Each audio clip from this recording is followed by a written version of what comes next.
Right, so this is the fourth video, and in terms of our process of research, analysis, point of view, ideation, prototype, solution, after we've done the problem framing, we are on research now. Now, the key underlying research approach in design thinking is ethnography. Ethnography is what anthropologists and sociologists have used to understand uncontacted people groups, or people groups that are hard to understand, right? And what we're seeing here in this field is that these tools are being brought from anthropology into business and treating the user as somebody that is not understood. And the goal of this approach is that it is taking your biases off the user so that you can learn something or learn something new, or free yourself, open your mind so that you can learn a lot more about your user than the traditional research of taking a survey questionnaire to them and asking them to rate on a scale of 1 to 3 how they feel about something, right? The example I always use is, if you want to understand the drug dealing trade, you don't go out and hand questionnaires in the street corners to drug dealers, right? You immerse yourself and you watch and you learn and you observe and you do interviews and you understand it more deeply. Hopefully you don't get caught, and then you write a book, about how the process works and stuff like that. So what we're doing here is that we're looking at users as people that we don't understand at all, and so we want to go a lot deeper, and that's where the tools of empathy come in, right? So the main there are many tools for research in design thinking, but the few that we focus on, one is depth interviews.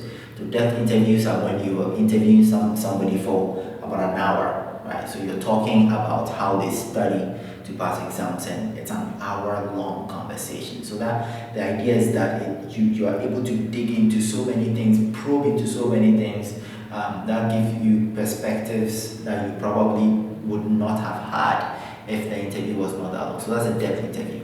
And then you have observations. A lot of times people do things that they don't realize they're doing, and so observing people go through a certain behavior is always important. Right?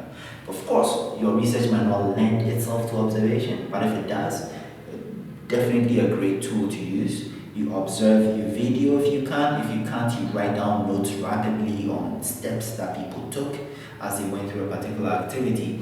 And it's always good to follow up after observations, maybe a few people, to clarify some of the things that we're doing. Say, hey, I saw you close the door after you did this. What was that about? And then they will give you more information. Another method is to use experiments. Now, experiments are often very easy to do, but we shy away from them.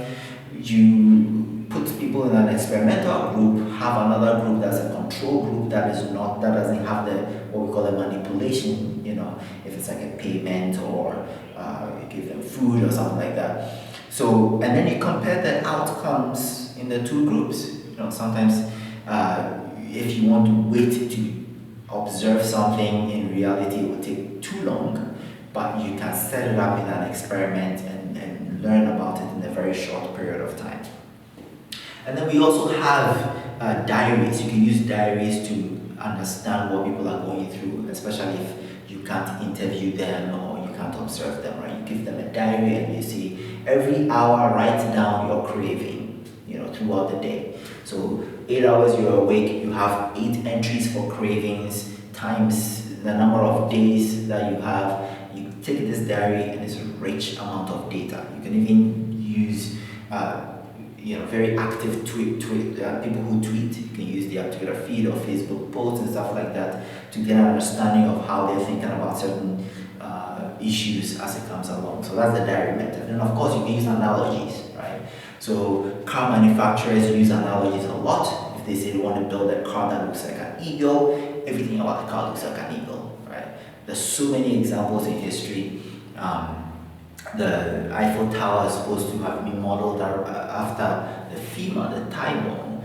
The Shinkansen fast trained in Japan was they learned from the kingfisher bird and how it's able to dive at top speeds into water to retrieve fish to build this train because it had the same characteristics. It was going through tunnels very fast, and turbulence was disturbing the structure of the train. So analogies are great. One a really good one is an eye surgery operation in India called Aravind, which learned from McDonald's to build their eye surgery operation because the concept of having the same burger taste the same way across states, right? That requires high level of efficiency in the burger production process. So they learned from this to build an eye surgery operation. So you can use analogies as well. There's so many other methods that you can use.